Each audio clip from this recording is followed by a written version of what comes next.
expertise. However, Attorney Roque, this is one of the occasions when my knowledge in law became gray. So I wish to ask once more for the record. With all due respect, kayo po ba ay abogado ng Lucky South 99? Hindi po, wala po akong attorney-client relationship sa kahit sino na shareholder or officer ng Lucky Star. From that Lucky South. answer of Attorney Roque, Mr. Chair, I wish to share to the committee the case of Eusebio Sison versus Attorney Lourdes Dumlao. This is AC number 11959, April 28, 2021. If I may quote,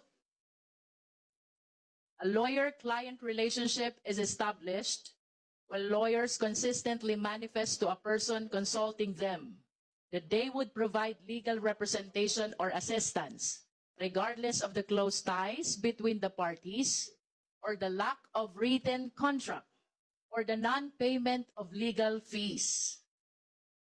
It is very clear, Mr. Chair, that from the definition of a lawyer-client relationship, kahit walang kontrata, kahit walang payment of legal fees, the moment the client starts seeking advice and the lawyer starts giving advice, a client-attorney relationship is created.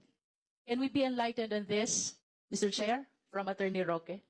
Attorney Roque, you are now recognized. Mr. Chair, tama po yun. Ang problema, wala pong kahit anong konsulta na nangyari sa panig ko at sa kahit kanino sa panig po ng Lucky South. Kaya miski wala pong bayad, wala pong kontrata, wala rin po kaming komunikasyon. Dahil ang komunikasyon ko po, lahat po yan ay kikasi Ong lamang.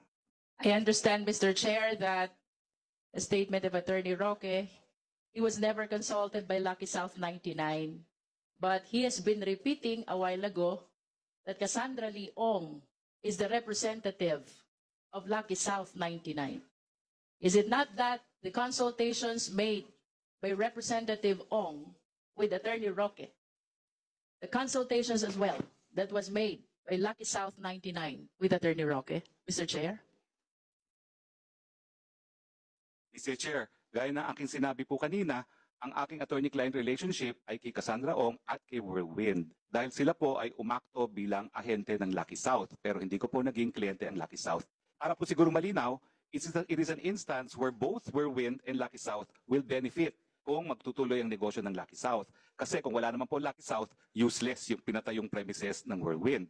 At kung wala naman ng Whirlwind, wala ring uupahan ang Lucky South. Pero pagdating po sa attorney-client relationship, dapat meron man lang komunikasyon sa panig ng abogado at ng kliyente, whether or not there is a written agreement, whether or not there is bayad. Pero wala po talagang ganon dahil limited lang ako kay Cassie Ong. Mr. Chair, I just wish to remind our resource speaker that I think there were 3 members of the committee who have been delving on this question, and repeatedly, Attorney Roque stated that he is lawyering for Cassandra Ong. Cassandra Ong is the representative of Lucky South 99. And it is really hard to conceive how he can separate himself from Lucky South 99 if his client is representing no less than Lucky South 99. Lucky South is not a natural person. It is a juridical person. The only way to talk with a lawyer is through a representative, and that is Cassandra Ong. If I may add, Mr. Chair, under Section 3 of Canon 3, lawyer-client relationship. A lawyer-client relationship, yes, Attorney Roque is correct, the highest fiduciary character. As a trust relation, it is essential that the engagement is founded on the confidence reposed by the client on the lawyer.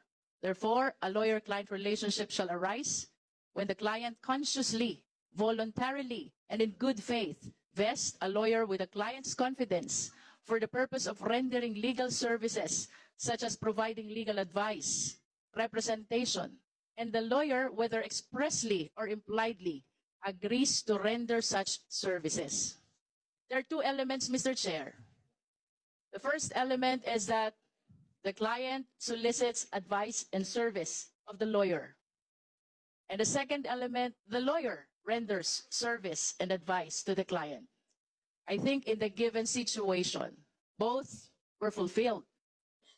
there is Cassandra Ong or there was Cassandra Ong representing the juridical person Lucky South 99 who solicited the advice, the service of Attorney Harry Roque.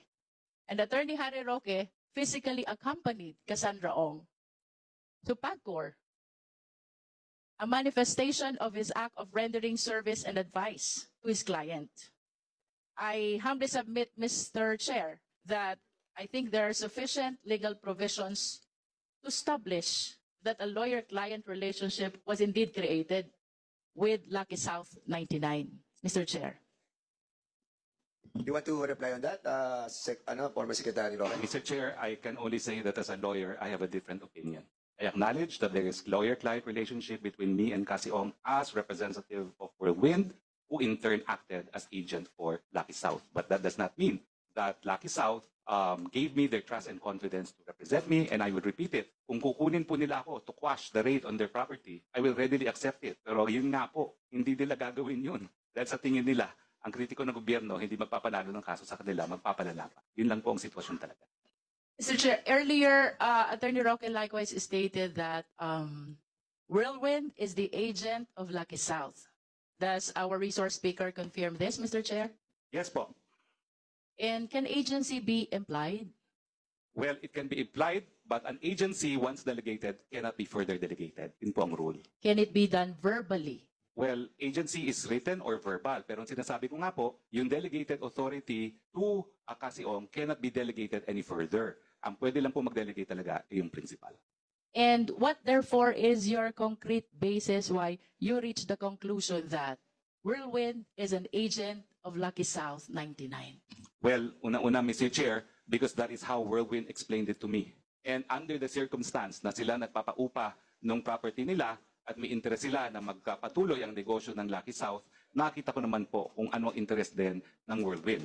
Ang interest ng Whirlwind ay magpatuloy po ang negosyo nung nag-uupa sa kanila, Mr. Chair. Mr. Chair, I want to go to the basic.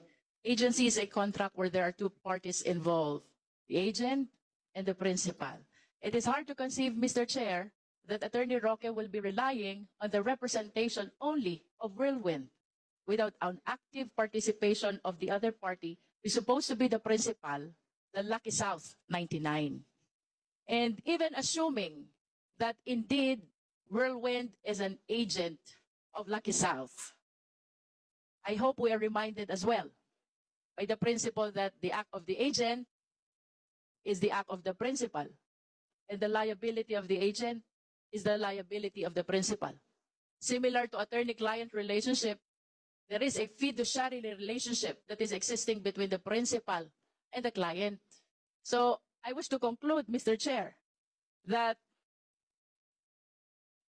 Attorney Roque's representation did not cover only the Whirlwind, but extends even to Lucky South, Mr. Chair.